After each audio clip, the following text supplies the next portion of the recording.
What's going on, everybody, and welcome back for episode 38 of Hit the Books. We're looking forward to a great week this week. Game 1 of the NHL Finals just finishing up.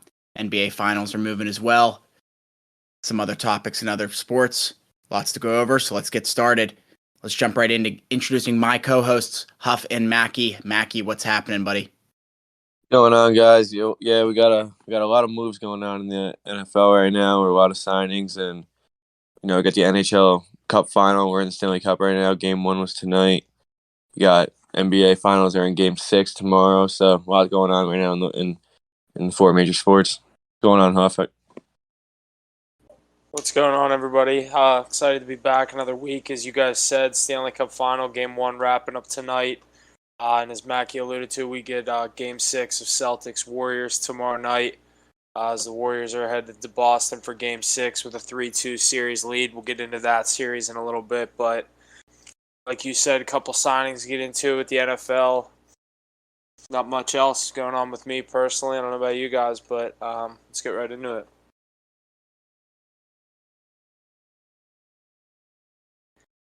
Alrighty, first let's jump in some NFL. The Pittsburgh Steelers and all-pro safety Minkah Fitzpatrick reached an agreement on a 4-year contract extension worth over $18.4 million per year with $36 million guaranteed due to signing. The deal will make Fitzpatrick the highest paid safety in NFL history. Lots of stuff here to unwrap. What do you guys think? Yeah, if you could start with this. Yeah, I mean, Minkah Fitzpatrick has definitely earned this salary that he's getting paid through this contract extension. Coming into his 6th year in the NFL, the dude's been a stud, especially since coming over to the Steelers in 2019. You look at his past 3 seasons with the turnovers, 5 in 2019 whenever he first got there. In the 14 games played, he had 5 interceptions, a forced fumble to go along with it, 6 turnovers in 14 games when he first got here. So you kind of knew this guy was going to stick around, or someone that the Steelers were going to kind of set as a priority to keep long term. You look even late the next year, 4 picks. This past season, 2. He's been a stud and a cornerstone for our defense since he's got here. We traded that first-round pick for him. I'd trade a first-round pick for a player of his caliber any day of the week, and I think a lot of NFL GMs would if you asked them that same question. But yeah, well paid, well deserved, great safety. Obviously, Steelers now have Watt, locked down under contract, and they got Minkah Fitzpatrick now locked down. So I guess next, I'm hearing a lot of talks with Deontay Johnson, and they're saying if they talk to him earlier rather than later, they could get him for $20 million, or the price is going to go up if the Steelers wait. And I don't know if we want to get into this later, Mackie. If you want to touch on Minkah, and then we can maybe get into the Deontay talk with the $20 million salary. If you want to, get into that real quick. Yeah, I mean, straight out of Alabama, this guy's been a stud since he came into the league. I mean, he's definitely top 5 in the game, highest paid safety in NFL history. That's the new era that we're in right now. Everyone's getting higher contracts, and he's just the first big guy to get paid like this. So we'll see these coming. He definitely deserved this. Yeah, I mean, Steelers are just building that defense, that solid defense that they already have, even making it even stronger. I mean, that's what Steelers are built off of, their defense. So, it's a good move for the Steelers, and signing this guy 4 more years is huge. Yeah, I agree. And but as I started to get into with the Deontay Johnson talk, and I was seeing today on Twitter that they can sign him if they sign him sooner rather than later. I guess he wants some sort of extension. He's seeing all the money that all these all these receivers are getting, and I guess he made a Pro Bowl last year, so he thinks he's worth $20 million. This is coming from a Steeler fan. I mean, he made a Pro Bowl last year. He's had a couple really nice seasons for us, and this is nothing to discount him as a player. I think he's a really good player, but from a front office standpoint, that's just not a player that I'm comfortable giving $20 million to, and it's not even the fact that he's had the injury history and everything like that, but it just kind of surprises me that they choose to let Juju walk, and then they're ready to hand Deontay Johnson, the full, basically top 10 receiver money in the NFL, and kind of carry on business and let Juju walk to Kansas City. Not saying Juju's worth that kind of money, and they should have let Deontay do this, but just kind of an interesting situation to me right now with the Steelers. And obviously, as they get Watt and Minka locked up, it looks like, as I said, Johnson's going to be next. But with that kind of number for a wide receiver who hasn't really done anything crazy too much, like he doesn't have Antonio Brown numbers or even, you know what I mean, Juju's first couple years. But I mean, I guess I haven't really looked at his numbers and broken them down to compare to other receivers that are in the NFL right now that could be getting paid that kind of salary. But from a front office standpoint, I'm cool with Deontay Johnson for $20 million, especially when you got. I mean, I'm not the biggest Chase Claypool fan, but when you have receivers like Claypool, you draft two guys like George Pickens, a national champion out of Georgia, and then Calvin Austin out of Memphis. You know what I mean? They have some studs at receiver, and that's not even to mention all the guys that I'm not even, you know what I mean, forgetting the name right now. Just the two draft picks, and obviously Claypool, him being on the team the past couple of years. I believe James Washington left this past year in free agency. I think he's a Chicago Bear. I could be wrong, but yeah, I just think with the depth, it's, you know, you take the money elsewhere and spend wisely. Yeah, I mean, well, I agree. Those are his expectations at this point, though. I mean, they need him to be a top 10 receiver in the league. So if you want to, I mean, I think you should let him prove it first before you give him the money. But that's who he's supposed to be, you know. So And that's the thing is, I don't know if their logic going into this is, all right, let's get Pickett, let's get Trubisky, whoever's going to be the starter, let's get them there. You know what I mean? Wide receiver one. You know, this is your guy, this is your go-to guy. You know what I mean? Like that. Like, not okay. Claypool, you got to slide into the one, even though the Steelers have been known the past couple of years to ship out receivers, move the two to the one, and it's worked. I mean, it worked with, you know what I mean, Antonio Brown when Mike Wallace left. It worked with Juju and AB left, and you know what I mean. Now Deontay's trying to get that role with Juju out of here, but it'll be interesting to see if he gets the big money. yeah, definitely, we'll see. Yeah, some big extensions there. Good stuff coming out of the NFL. I know you guys want to talk about your top 5 non-quarterbacks on the list. Yeah, so I saw this on Twitter the other day and sent it to you guys, but who was it? Acho, and who was the other guy, Mackie? I forget who was on that list I sent you. Oh my God, I don't know. I'll go back and look. Wiley. Yeah, Marcellus Wiley and Acho made a list of the top 5 non-quarterbacks in the NFL. Our most valuable non-quarterbacks in the NFL was technically the title of their list. Mackie, I'll just go first. I was kind of going to go 5-1, and obviously 1 being the best. And I have a couple honorable mentions I'll start with. So I have 3 honorable mentions, and then I'll lead into my 5-1. I have my top 5. I got 3 defensive players and 2 offensive players.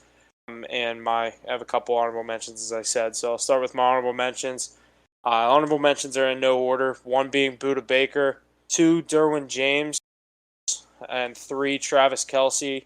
The one honorable mention that I really wanted to sneak in that top 3 was your boy Micah Parsons on the Dallas Cowboys. I think he's obviously in the next couple of years could become an absolute stud. Is already a stud, but I'm saying an absolute, you know what I mean, defensive player of the year, caliber player as he was last year, winning defensive rookie of the year. I think in the next couple of years he's going to slide into that top 5, but where he stands right now, my top 5 goes like this. I have Cooper Kupp at number 5. Obviously, the Triple Crown winning receiver from the LA Rams and what he was able to do with that team last year. I think without him on the offensive side of the ball, I think it's very easy to say they got there with Goff and they got there with the defense with Goff and all that stuff. But, I mean, Stafford, you know what I mean? They don't get there without Stafford, too. So, I mean, I just think what Kupp did in the playoffs last year and in the regular season, I think he's a major part of that offense and what they did last year. So, that's why he makes my top 5 at number 5. Number 4, I have another offensive player. I have Derrick Henry on the Tennessee Titans. I think without Derrick Henry in the lineup, I think the Tennessee Titans are an average to below average team. And I think sometimes last year they showed that they can have the runs where, you know what I mean, they played well without Henry in the lineup. They got wins when they needed to with Tannehill, and obviously they had guys like A.J. Brown, Julio Jones at times last year, and the running backs kind of filled in very well for them in that role.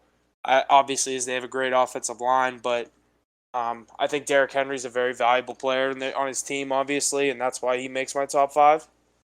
Top 3, these are going to be all my defensive players. Number 3, I have Myles Garrett.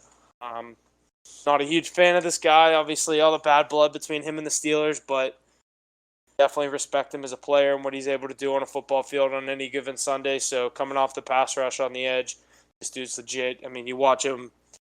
I don't know. You ever see the video of him playing basketball? Him in a sleeveless shirt dunking a basketball. It's like this. It's like the scariest sight in the world. I'm like, Because that is how athletic he is. yeah. I'm like, that's the last dude I'd want to see in the world.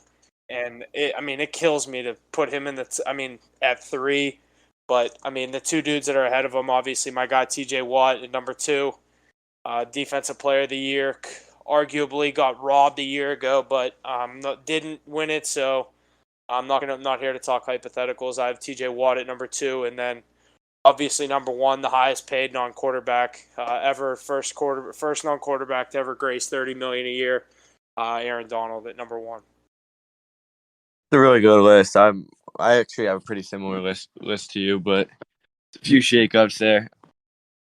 Do you want to explain? I have a couple other honorable mentions. I'm curious if any of you, the ones that you have that I didn't have, or any of the honorable mentions I have. Yeah. I also have 3 honorable mentions. And then I'll go 5 to 1, just like you did. So my honorable mentions are: I have Myles Garrett as an honorable mention. I think he is incredibly important to that Cleveland team, but I think they have a little more going on than just what's going on with their defense. I think there's more. I don't think he is the biggest piece to this team this year, so I decided not to put him in top 5. I also had Christian McCaffrey. Obviously, comes on if he's healthy or not, and I think that's what it comes down to. I think he'll be who he is if he's healthy all season. Then I got Jonathan Taylor. I think that team revolves around him completely. So there's my honorable mentions. And then I'll hop into my top 5. Number 5, I got Micah Parsons. As you said, I mean, he's just the big key to that defense. That defense struggles from here and there, and they also look like they're top 5 defense in the league sometimes. And I think it revolves around his play. And if he's getting to the quarterback and pressuring them, and he's such a big part of that defense. And if he's going, then the whole team's going. So that's why he's number 5. Number 4, I got Derrick Henry.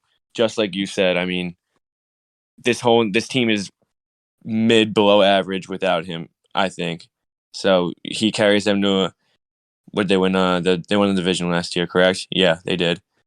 And then I think they lost first or second round, but he got them there, and he's just such a big part of that team.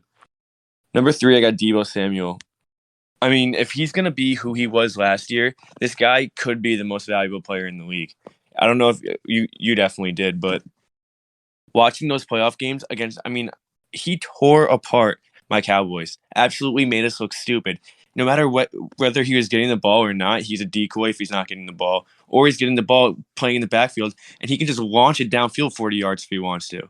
So he's just so athletic, and he's such a big part of that offense, and he's the main reason I think that they got to the NFC Championship game. Then I'll get into my top 2. I'm going to go Aaron Donald, number 2 here, and not saying that he's not the best non-quarterback in the league, because he definitely is, but I think that Rams team can definitely afford for him to not be on his A game a little more than my number 1, so that's why I have him at number 2 for most valuable. Number 1, I'm going to go T.J. Watt, obviously. He's just absolutely unbelievable. He's not many levels below Aaron Donald, and that whole entire team revolves around him. If he's not going, then there's not much going for that Steelers defense and that Steelers team in general. So, yeah, that's my top 5. I was gonna let you talk for the entirety, but first off, I totally forgot about McCaffrey as an honorable mention. I mean, it just comes down to his availability. His availability. Your best ability is your availability, and when he's on the field, he's one of the best players and one of the most valuable players to his team easily. And I mean, I like that. Another one, I was surprised you had Derrick Henry in the same spot as me, but literally like. Did you have him at the 4? Yeah, 4 spot. Literally, I had Cooper Kupp at the 5. You didn't mention him, but yeah, when you said him, when you said him, I was kind of like, shit. I fucked up by not. That was when you said McCaffrey, and the other one, I was like, fuck, Deebo Samuel. I was like, Yeah, dude. Just from like watching him tear up the Cowboys, I've realized how important he is yeah, I had the to Niners in that. that game. You were like, did you watch that game? And you were just like, yeah, you watched it. I was like, yeah, good, keep going. Dude, I mean, you guys had no answer for him, and that's obviously nothing against Cowboys. The game, And dude, what no, but happened. But what he did for that team last year, and like you said, he got them where they were. They went into Lambeau and won. Obviously, eventually losing in SoFi to the Super Bowl champion Rams that we're sitting here talking about. I had Aaron Donald at number 1 and Cooper Kupp, basically me. I think they have 2 of the most valuable players in the NFL in the top 5. But like you said, and then another one, you have T.J. Watt at number 1. That's, I mean, a take I can't disagree with, obviously. yeah, But I knew you were gonna like that one though. yeah, I know. Even the logic behind it is just like something I didn't really think of. I more just put Donald there. Obviously, the accolades and Yeah, I mean Donald, you can't take away from him being the best non-quarterback in the league, maybe even the best player in the league. But you know that team besides Aaron Donald is a lot better than that team besides T.J. Watt. yeah, yeah, You know what I mean? So yeah. I think T.J. Watt is a huge part of their motivation, even not even just like how they play, but what they need, like What they mean to their know, team is what TJ they is know that they're playing for. Yeah, yeah. TJ means so much more to the Steelers defense than, I mean, obviously, like you said, no discount to Aaron Donald. He is what he is. yeah. It's But no shot at him whatsoever. It's just especially with Jalen Ramsey, Steelers have Minka. They have Jalen Ramsey, Bobby Wagner now. You look around the field on the defense for the Rams. That's why they won the Super Bowl last year. I mean, they had all the exactly. studs on the offensive side of the ball, but that defense is what held it down. Yeah, definitely. Alrighty, transitioning out of the NFL into the NBA. As we know, the finals are going on, but we got a couple other points. The Houston Rockets have traded Christian Wood to the Dallas Mavericks in exchange for the 26th overall pick in the 2022 NBA draft. Boban Marjanovic, Trey Burke, and Marquise Chris and Sterling Brown. Aki, did you see this before I put this in here? It happened at Yeah, like I was actually gonna put it in here, and then I saw you already had it. So yeah, it happened at like 9 o'clock tonight. yeah, I was at work and I got a notification about it. Dang. Yeah, so Luka gets a piece and you know what I mean, an additional piece on the Dallas Mavericks, getting a you know what I mean, a big man in Christian Wood that he can work with. But Dude, I love him. I love Christian Wood. He's gonna be yeah, good. I think this is a really good addition for Dallas. This is kind of exactly what they needed, but I still think they need another piece. But this Dude, is they're not definitely even. them on the right way to you know what I mean, building this roster the way they need They it. got rid of nothing. I mean, They yeah, all didn't. these players they got rid of, I'm like, okay, they don't even play. They don't play them like at all. You're losing your 26th overall pick. Okay, bust probably. Yeah, okay, you're not going to be able to draft someone from Pitt. Oh no. Yeah, I don't know. I feel like Christian Wood held more value than that. I feel like Dallas got a steal here. I think it was a money deal and how he wasn't playing for the Rockets a lot. And obviously, I feel like everyone just fucking hates playing for the Rockets. I don't Yeah, know what's everyone just going gets on the fuck down in out of Houston, Houston. but other than James Harden, I mean, it's not just James Harden. CP3, Russell Westbrook, like a lot of players are just like, get me the fuck out of here. Melo. Yeah, Melo. Good for Christian Wood. He's going to get a shot with Luka. Get to work with a, you know what I mean, a true top player in the NBA. Yeah, definitely should be good for him. Good stuff. All right. Amid trade rumors, Donovan Mitchell was spotted at dinner with Jimmy Butler and working out with Bam Adebayo. Yeah, I agree with that. It's like this really doesn't mean too much. Like I don't take too much out of this, but like you said, there's guys always working out together. I mean, this goes back. I mean, who knows how long guys have been like inter team plays. Like you look even at the Last Dance documentary, even part of it. They showed Jordan when he was filming Space Jam having workouts with Reggie Miller and Larry Bird, so he could get looks Yeah, with these see, guys. So a lot of these guys been like to doing it work out with other forever. players. So Also, Donovan Mitchell's under contract. It's not like he can just like pick where he get wants to traded go. wherever he Yeah, wants. He's not James Harden. He can't like go to Philly if he wants to, or go to Miami in yeah. this case if you want to. Yeah, So like whoever gives you I the don't best know. offer is that's where you're going, dude. But Yeah, I mean, he's not. He doesn't carry that yet. if he ends up going to the Knicks, maybe he gets a little inside information on the Heat. If you guys have a potential playoff matchup, Yeah, dude, I would love for him to come to New York. that'd be interesting for you guys. That'd be What do you that'd think be you'd have to big get for rid us. of? Dude, get rid of Julius Randle. I mean, he I was doesn't gonna hold say as much value as that's he. what's going. Dude, a year ago today, if we got rid of him, oh my god, he was worth so much. Yeah, when he was going off every night. Yeah, now he's a fucking bum. Yeah, when he was going off every night, his trade stock before that and before the playoffs last year was probably huge. Even after the playoffs, he didn't obviously do that well in the playoffs, but I mean, he was still a good player. He had a 6th season. He was an all-star with the Knicks out of nowhere. So, coming into the season, he had a lot of value, but now his value is just diminished.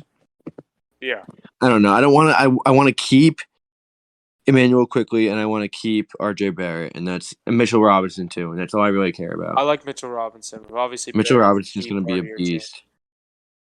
Yeah, but I don't know. I wouldn't mind getting rid of Obi Toppin. Speaking of R.J. Barrett, we'll get into a little news about his former Duke teammate. Jesse, you want to read this? Yeah, let's do it. New Orleans Pelicans forward Zion Williams is expected to sign a $182 million extension with the Pelicans this summer. Reports say Zion is in great shape and is fully recovered from his recent foot injury. This is exactly why they sat him out the entire end of the season and during playoffs. They were they knew that they knew you.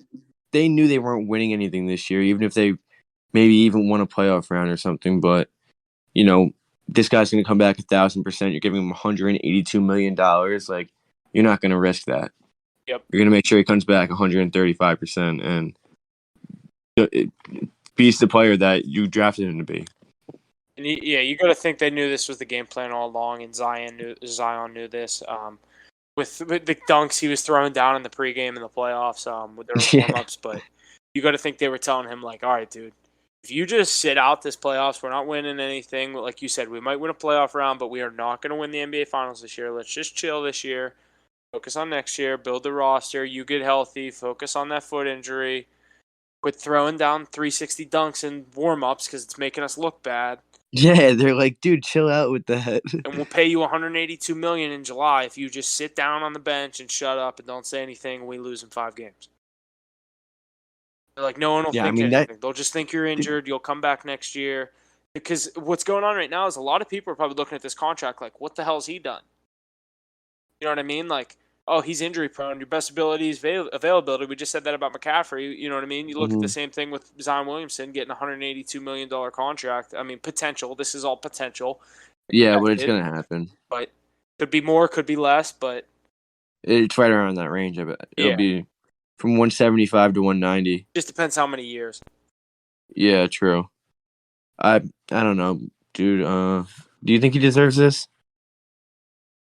If they're confident in how healthy he is off that foot injury, I mean, he's definitely a high potential. You know what I mean? A high ceiling, one of the highest ceiling players, young players in the NBA. Definitely. So definitely, he was the answer when he was coming in. You got to lock this guy up. If you're the Pelicans front office, obviously not. I mean, they've had their guy before with CP3 and Anthony Davis, but I think what I mean. This is their guy. Here's the thing: they don't give him the money, somebody else will. Exactly. And the same shit's gonna happen like Anthony Davis did. Zion's gonna go somewhere and win a ring, and they're gonna be like, "Well, we let another guy leave." Yeah, they really have no control other than to pay him $180 million. So yeah, their hands are kind of tied. Well, I like him, so hopefully he succeeds. And dude, Pelicans can have a nice dynasty going. CJ McCollum stays. He's good, dude. He's really good. Yeah. It's a good front court, back court piece. You get another little piece in there, this could be a dangerous little team, like you said. Yeah, definitely. Great pickup or great extension possibly here by the Pelicans. I hope to see some more info on that soon here. One more point before we jump into the NBA Finals. In Game 3 of the NBA Finals at TD Garden, the Warriors made it known that they believed that the rim was a little too high in warm-ups. So they measured it, and it ended up being 2 inches too high, so it was brought down. Pivotal Game 3, so something like this happens, you got to think, what the heck's going on? See, scumbag cheaters up in Boston, that's what it is. I think it's on purpose, but it's not the Celtics. It's like the arena crew. Correct. It's the arena staff. What I mean? So even if they did do it on purpose, it's not on the Celtics. It's not their fault, Like, hey, arena crew, we bought you guys lunch. 2 inches high. But I bet you 100% the arena crew did it on purpose. Oh yeah. Yeah, they did. There's definitely protocols to make sure that's correct every time. That's Boston, dude. That's Boston. That's crazy. I just think that's so interesting. I don't know why. Like, just Yeah. I mean, you got to try anything against Steph Curry, right? Get anything Right. to get a shot off. Heck yeah. All right, let's All jump right. in. Game 5 finishing up on Monday. Warriors leading 3-2 now. We're in the midst of it. Game 6 tomorrow. What do we think's going to happen, boys? Tough. What do you think? Going to, as I said, going to TD Garden for Game 6. Warriors lead 3-2, as you said, Jesse. I guess we'll do a little recap on Game 5. The big headline coming out of Game 5 is Steph not hitting a three, and for the first time since December of 2018. An insane streak. First playoff game ever. Yeah, first time he's ever not hit a three in a playoff game. All these crazy streaks, and the big storyline with that is the Warriors still come out with the win. Obviously on their home floor, Andrew Wiggins with a huge game. I believe it was 27 points. 26 and 13, I think. Yeah, a handful of rebounds to go along with a nice double-double. Hell of a game for Wiggins. And the Warriors take a pretty commanding 3-2 lead. I know they're headed back to Boston, but my take going into this series was as soon as the Warriors get 3 wins, I don't think they lose. It's going to be tough going into Boston tomorrow night. We're going to have to see what happens. But, Mackie, what do you think at Game 5 with Curry? Obviously, the performance that he put up, finding ways other than obviously he wasn't hot shooting. Everyone's like, oh, you do this, he did that. I'm like, no. I mean, shooters have bad nights. I mean, he's human. Yeah, I mean, you're a shooter. Like, you're not a center who can just lay it up at any point. But, I mean, he was able to get his 2-pointers to fall. He just didn't have his stroke tonight from 3. There was even It some happens. jump shots. He was just like back rim. I'm like, yeah, he's just off. Yeah. His shot was definitely off. But down the stretch, he still had like 7 points in the fourth quarter. He just started dishing assists. Yeah. I mean, he didn't have a ton of assists. It was a lot of like if you're playing 2K, you get that little boost for past 2 assists. He had a ton of those. Mm-hmm. Secondary. Yeah, he had a lot of hockey assists, Yeah. secondary assists. But I don't, dude. For that team to win after Steph going 0 for 9 from 3-point, he probably shot 25% from the field altogether. I mean, it just shows so much about that team because after Game 4, everyone was like, Steph dropped 47 points or something. Everyone was like, yeah, it's Celtics. It's 5-on-1. It's the Celtics versus Steph Curry. And for this team to bounce back like this, Draymond, hell of a game. Andrew Wiggins, he's been incredible the entire series, but he really like stood out this game. Everyone started to realize how important he's been. You know, Klay Thompson didn't have that good of a game, but it's just insane that they were able to, you know, win a double-digit game without Steph hitting a three the entire game, with Steph being off like that. So it shows a lot about that team and how good they actually are around Steph Curry, not just him. Yeah, I agree. You want to start? What do you think happens Game 6? Yeah, I think the Warriors take it, and I'm going to be on the Warriors, but it's definitely not going to be easy. And Jason Tatum's going to be on tomorrow night in the Garden. It's going to. I think Steph drops like 9 threes and 45 points. I don't know how he doesn't. He doesn't have back-to-back bad games. I can promise you that. That's my logic going in tomorrow night. Pretty similar. The fact that the Warriors win the game on Steph's bad performance, you got to think he doesn't have another performance like that. But like you said, not going to be easy going into Boston. I'm on the Warriors too. I think they get the job done. I think we see the Larry O'Brien Trophy. I don't even know if it's still called that after they just renamed everything, but I think we see the Warriors get their I think we see Steph get his 4th title tomorrow night. 4th in 7 years, 6 years. Unreal. This guy's really cemented himself as one of the best. What's crazy is, I mean, obviously the series isn't over yet, but if they do win, go ahead. No, I'm just saying, like, even so, even if they lose this, he's still one of the best ever. No, yeah, I'm saying, but even if they win this series, what'll be crazy is like looking at the rosters of the 4 teams that he's won with, and the fact that Draymond, him, and Klay have been there, and they're the only 3 that have been there for all 4. Really? Yeah. I didn't know that. That's so cool. Iggy. I don't know if Iggy was there for the third. You're right. I I don't know was if he thinking was there Iggy. for one of the KD years. I was thinking Iggy too, but I'm not sure if he was there in 2018. Then I'll stick to my original point. I think they're the only three that have been there for all four. Yeah, If well, they win, they win. even so, Iggy's a part of. If he was there for all four, he's played such a big role in that team. Yeah, he was. Even in 2015, he won Finals I was MVP. gonna say he was a huge part of the first part of the dynasty. Now he's a little older, he's more of a coach than a player, but Udonis Haslam, role player. he literally same person. Could you imagine that role? They're like, "Hey, we'll pay you $6 million. Just chill on the bench." Yeah, you don't really gotta do much. You play once every 10 games. He played a game the other night. Yeah, it's like, hey, when we're up 15 with 32 seconds left, you're going in. Yeah. It's like, dude, I can do that.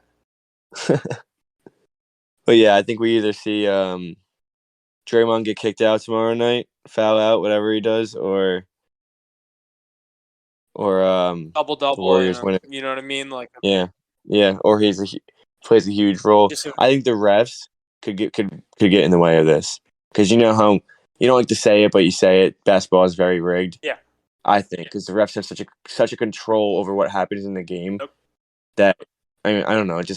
There's no way it's not by the way that thinking. So I don't know if they can get in the way of this game, and that could be a problem. But if everything goes how it should, then I think the Warriors definitely come out on top tomorrow. What's interesting is I think the refs favor the Warriors tomorrow night just because I think the Celtics crowd doesn't help. Yeah, but dude, the refs just want an extra game so the NBA can make more money. You know what I mean? Like a game 7 makes the NBA an extra whatever $5 billion or whatever. Yeah. Probably not that much, but it's hundreds of millions, I bet. Yeah, it makes them an extra $100 million that they didn't have. So that's what it comes down to. So if the refs are getting paid by the NBA, yeah, I know what you mean. I'm with you though. I'm surprised. I thought you were gonna say Celtics, but no, I'm glad you like no, I'm not.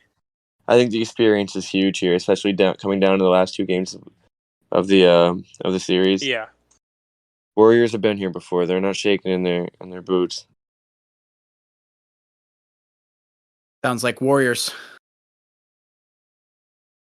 Good stuff coming out of the finals. Let's jump into the NHL. Jesse, don't you have a future on the Celtics? Yeah, actually, I might. How much? Not much. I think it was one of my free bets. Oh, one of the MGM free bets? Yeah. Yeah. I'm looking. Did you do it at the start of playoffs? Yes, I believe so. Yeah, I do have Celtics. I got them at plus 400. Oh, okay. And plus 600. Okay. Wow. Wait, how much to win what? Yeah, they're two $10 free bets. Nothing crazy. Just yeah. Well, I wanted to get them on something. Yeah. There'll be some nice change. That's what I was doing with my free not too bad. bets. I was just throwing them on future shit. I have at the beginning of the series, I took Warriors. Or no, I took it when they were tied 2-2. I wanted to take them so bad when they were down 1-0, but the Celtics looked too good. No, I took them tied 1-1. And then I was so mad because I wanted to take them at 1-0, and they were obviously such a better price. It was plus 150. Yeah, I got them at minus 110, so I got 330 to win 300. That's really good. Yeah, it's looking good now. Good stuff. Let's jump into some NHL. Couple little points before we jump into the finals here. This will be the first time since 1979 that a teammate of Jaromir Jagr will not play in the Stanley Cup Finals. I think this is actually kind of crazy. 40-plus years of players he played within the Cup. You know, everyone from like Matt Cullen and the Penguins to just names you can't even imagine, right? It's funny because the list starts before he was even in the league. Yeah, I know. So it's crazy how like those years added up to. I didn't even notice all that. This. 1979. He probably came in the league in like 92. No. 80. Late 80s. Yeah, late 80s because late he 80s. won the Cups with the Pens in 91, 92. Yeah. That's crazy though. If the Rangers made it, the list would have went on, yeah. Yes, sir. Which I think Another it would have interesting- been like Kreider. Yeah, I was gonna say, wasn't he on the team with Yager? Kreider, Zibanejad, or whatever, one of them too. Yeah. Crazy. Another point I got, the Arizona Coyotes started selling season ticket packages for their 2022-2023 season in their new arena at Arizona State University.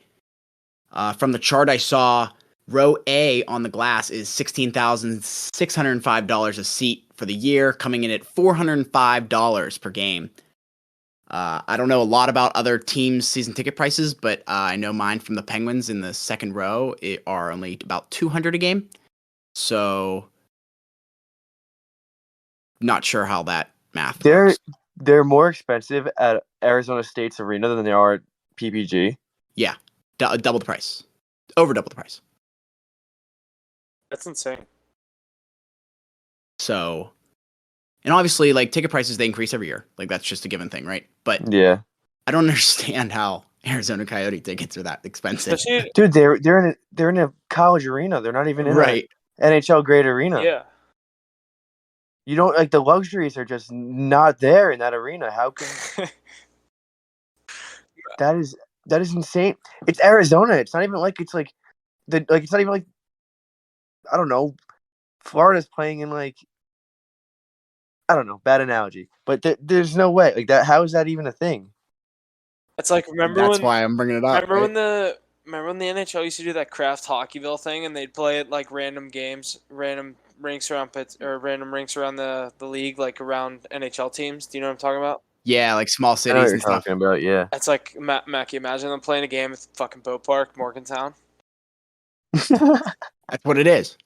that's literally what it is. Yeah. This is insane. I just don't know what to think about it, honestly. I mean, I guess people are gonna pay it, but They're sold out. yeah, That package see, is like sold what? out for the full season. Bissonnette said they're getting a Pink Whitney box. Oh Lord, That's kind of cool, actually. That's Steez. Yeah, that's gonna be I awesome. mean, he worked for them, so you got to think he has hands. Like he definitely is. He's not paying full price. Dude, Bissonnette is one of the smartest men in NHL history. Dude, his rise over the past like 3 years, just like watching him go from what he was on Twitter to what he is now, is insane. He was a fourth line plug who would have went bankrupt if he wasn't a personality. On Twitter, he literally was just on Twitter. And he worked himself into Spit and Chicklets. Now he's on TNT on NHL, and you know he's a part of. What does he do with the Yotes? He was one of. He used to be a broadcaster. He was a broadcaster for them. Like one of their top. Dude, he's smart, man. He knows how to make money. Yeah.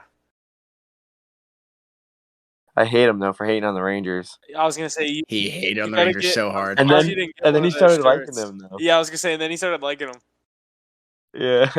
He was so wrong on so many playoff picks, though. It was so funny. Oh my god, yeah, he was so off. He had like literally every series wrong in the first round. He's funny, they had dude. Flames, obviously.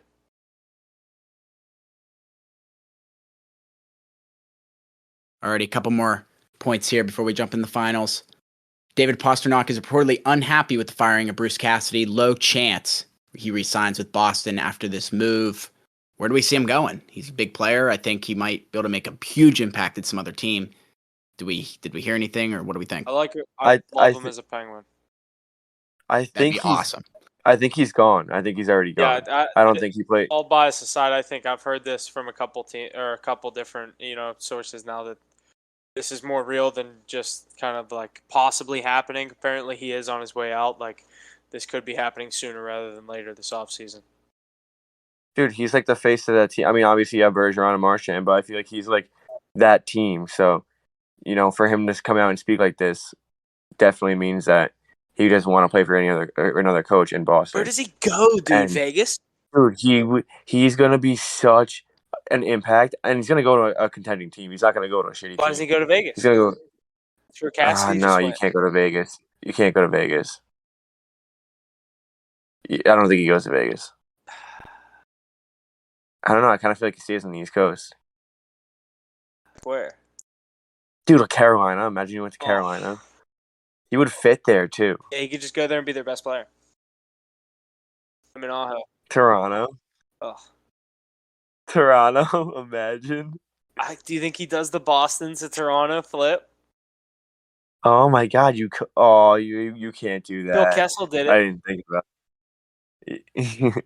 Yeah, but Phil Kessel did it. Wait, when was he in He Boston? was Boston his first 2 years, and then he was a Leaf, and then he was a Penguin, and then he did his to Arizona. Yeah, and then he just lost it. Peaked with us though, obviously. I don't know. Where do you see this guy going? Like, I'm just thinking of like teams that have money. I think he'll go to a contending team, and he's obviously going to have a huge impact. Which Yeah, going to the but Rangers. The Nah, team he needs to plays- have money. Like, what's he Yeah, asking a I don't year? know. He can go to the Rangers. But the only thing is, we have Mika. Yeah, you basically have him, but like a different version. Yeah, I mean, I think Bergeron is kind of better than Mika. I just think Mika fits in our system a lot better. Wait, what did You I said you say? think Bergeron's better than Pastrnak. Yeah, You think Bergeron's Pastrnak. better than Zibanejad. No, I don't think Bergeron's better. I think Pasta is better Yeah, than Pasta Zibanejad. is. Yeah. But I think Mika fits in our system incredibly. Yeah. I just hate his fucking hair. Him and Kreider, dude, are fucking. I can't express how much I They're the love two them. ugliest stars in the NHL. Mika is so ugly, man. Kreider's not that. He looks bad. like one of those stoneheads on Easter Island things. You know what I mean? Like those really tall stoneheads with a goatee. Like, Yeah, dude, you're not I don't know. wrong. He got to get rid of that goatee. I feel like it makes his face look taller. Yeah, you're not wrong. I mean, Mika's gotta ugly, cut man. that hair. Mika's really ugly. I've seen pictures of him with short hair, and he doesn't look anywhere near as bad. It's just that Well, long, straight, greasy black hair. He's probably gonna cut it Like, now. he should. I bet you he will. He should. That I don't know playoff any beard other wasn't kind to him destinations either. for him.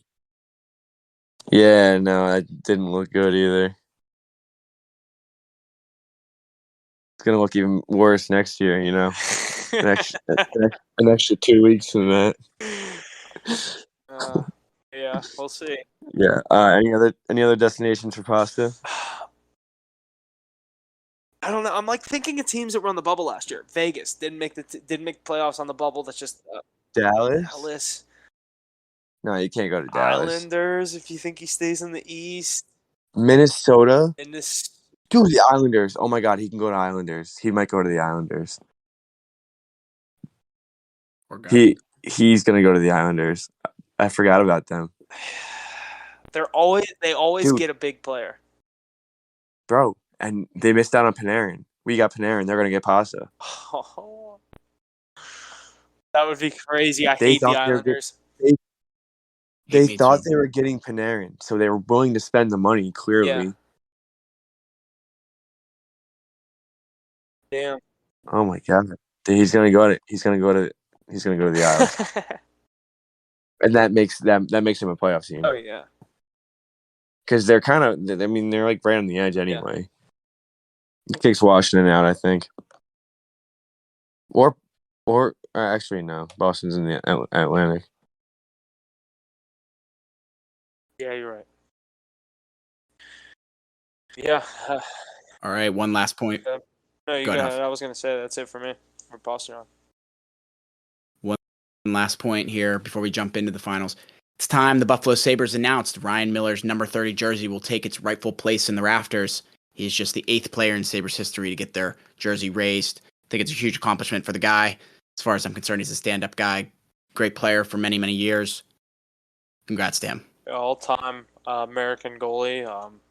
My all-time memory of him is not definitely a good one for him, but it's Sid scoring on him in overtime of that gold medal game in 2010. But he definitely had a hell of a career. Never getting a cup, but this dude was a stud for. I don't know how many years he was in the league, but there was years on years where this dude was definitely one of the best goalies in the league.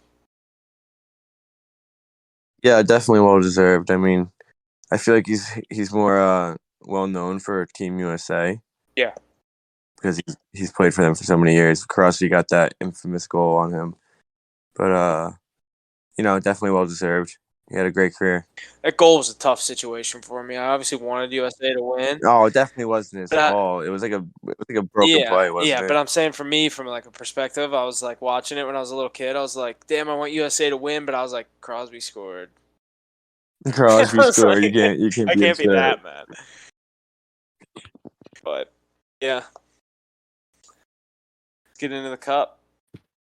Yeah, let's get in the cup. I got a couple trends to read. The Tampa Bay Lightning are undefeated in playoff series since being swept in 2019. It's a pretty obvious one, but obviously coming out of that being swept, gave them a kick in the ass, and they're moving now. With the elimination of the Rangers from the Eastern Conference Finals, I have an interesting trend that sticks to yet another year. No team has ever won the Stanley Cup with a player making more than a $10 million salary. What? Oh my god! I thought that was pretty interesting. That's good. Well, there's probably only like. Wait, what does McKinnon make? More than 10. But he didn't make 10 last time they won, probably. McKinnon. No, they haven't McKinnon's won. Av. Sorry. Duh. I don't know what I was Yeah, you're thinking. good. Yeah, but didn't Crosby make No. 10 in Crosby 2017? makes No. 8.7. Oh, Didn't make- was he still on Yeah, he's 8.7? made 8.7 his whole Yeah. career. He's a fucking weirdo. No, doesn't he have more than 8.7 now? No. Oh, I thought a recent contract he He's made been more. 8.7. Latang's been like consistent 7, and Malkin's always been 9.5 at most. Well, Crosby probably could make 10. He's like, no, it's gonna be 8.7. It's my lucky number. Yeah, exactly. Literally, I mean, he could make. What's Matthews make? He could be like, "Hey, Montreal Canadiens No. want to give me $15 million a year." They'd be like, "Fuck yeah!" Wow, what does I think Matthews make? 16. Does Yeah. he? McDavid makes like a 12, I David think. makes 15 or 14. Are Yeah, you sure? some of these guys are getting up there. Big time, yeah. I'll stat check that. I'll look up Austin Matthews' salary right now. It should. Well, I think Austin Matthews is around 16, but I thought McDavid signed like 4 years ago for 12, or maybe 13. I don't know. You could be right. But who makes more than 10 on the Rangers? Panarin. Probably Panarin or Kreider. Definitely Panarin, actually, because it's not that big deal. You checking on that, you Huff? can't trust Google. It says 750,000. For Matthews? I googled. This isn't the I googled Austin WNBA. Matthews' 2022 salary, and it comes up with a picture of him, $750,000 USD. I disagree. It's that This isn't the Canadian dollar. WNBA. It's the Canadian dollar They transition. got confused in the transition from like 16 million to whatever 750,000. But let's get into the cup. Oh, I have a couple more. Another trend. Aren't you looking that up? I couldn't find it. Okay. Another trend for the third time in 4 seasons. The team that eliminated the Toronto Maple Leafs from the playoffs has advanced to the Stanley Cup Finals. Tampa doing it this year, Canadians in 2021, and the Bruins in 2019. Yeah, I saw that trend too. I thought that was pretty cool. And just because obviously it's always in the first round. And 2 little trends for Mr. Andrei Vasilevskiy. He is 0-3 in his last 3 games versus Colorado. Now he'll be 0-4 with this game here tonight. He hasn't beaten the Avs since 2018. Yeah, 2018, and has a 3.41 goals against average and a .877 save percentage versus the Avs over his career. Another one I got, this is the first time that he allowed 3 goals in the first period. Yeah, good confidence in them tonight. Obviously, having the money line in the Avs team total. We were basically going into overtime when it was 3-3. We were looking at a 2-0 or an 0-2 situation. We come out 0-2. The Avs getting the win 4-3 on a Burakovsky goal. But Avs take game 1. We go 0-2 on the night. Tough night for the picks. But Vasilevskiy, like you said, first time letting up 3 goals in a first period in his career. I don't think you see a performance like that from him again, especially in the playoffs, but let alone the Cup final. But, I mean, who's to say that Colorado, I mean, when watching this game, in parts of the game, I thought Colorado looked like just a completely different team. I mean, then they looked like even the entire first part of the playoffs when they were buzzing, absolutely blowing Nashville off the ice. Then St. Louis in 6. Edmonton in 4. I mean, this team looked like a wagon coming into the Cup final, getting the rest. They looked like they had that week's rest and definitely got the benefit of it. They took it to Tampa tonight, jumping out to a quick 2-0 lead. Tampa answering, making it 2-1, then 3-1. Eventually going to overtime 3-3, and Avs getting the win about a minute and a half in from, like I said, Burakovsky to win the game 4-3. But yeah, Vasilevsky, tough performance after that first period, though. Didn't let up a goal for 41 and a half minutes till overtime. So definitely gave his team everything they needed to come back in that game, especially on the road. Down 3-1, going into the first intermission. He stood on his head for 2 straight periods, and wide open net in overtime. Can't get across, even if you're 6'6" sometimes, and Avs take game 1. Yeah, we saw Vasilevsky in Game 1 of the Eastern Conference Finals give up six goals to the Rangers, and then we proceeded to watch him win 4 straight, giving up maybe 5 goals in the 4 games. So, this doesn't say anything for the rest of the series. I think he'll come back stronger than he's been. That's the difference in the series. I mean, Avs are definitely the better team here, but they don't have the goaltending to back it up, and Tampa obviously has the best goaltender in the world. So that could be a decision maker in this series if the Tampa Bay's offense is able to get it going. So, the series is definitely far from over. It should be a good one. Tampa's definitely not going to go down lightly, though. No chance. Vasilevsky definitely gave them his all in those second and third periods to give him a chance. But yeah, like you said, the Avs come out on top. It's an interesting game, though. I really was surprised to see the Avs get up so quick and Tampa just to answer quickly there in that second period. But it's a good game. I think this is going to be a long series. Yeah, it should be a good one. Let's make a pick. Jesse, you go first. Pick it. Tampa and 7. Pick a team and how many games? Yeah, Tampa and 7. Mackie? I'm going to go Avs in 6. My original pick was Tampa and 7. I'm going to stick to my original pick right now with Tampa and 7. I think, like you said, Vasilevsky buckles things down. I think Tampa Bay takes game 2 in Colorado. It's not going to be easy, similar to Golden State going to Boston tomorrow night, but championship clutch genes are going to come out.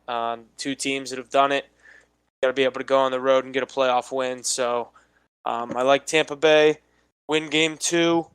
Go back to Tampa Bay. Split again. I actually think the Avs will take a 3-2 series lead, and then I think Vasilevsky will let up, you know what I mean? I'm not saying have 2 shutouts in a row because he's playing the Colorado Avalanches. You know what I mean? It's going to be tough to have a performance like that in a series clinching game, but in a game, if this series goes 7, that's the guy I want in net. And are you there? Definitely. Yeah, that's going to do it for me. Thanks, everyone, for listening. We'll see you guys next week. Stay tuned to the Instagram for all the picks. Obviously, like we talked about, Stanley Cup Final, NBA Finals coming down to the end. Game 6 tomorrow night. Probably going to have a pick or 2 on that game, so stay tuned to the Instagram and everything, Twitter. Other than that, make sure you subscribe on wherever you get your podcasts, everything like that. That's it for me. Have a good one. Yeah, just stay tuned for the picks, and thanks for another week, boys. See you next week. Thank you. And that's going to do it for us this week on Hit the Books podcast. Thank you for all the support week in and week out. Please be sure to share and check out our various social media platforms and check out our website. All the info is located in our link tree in the description below. And always remember to hit the books.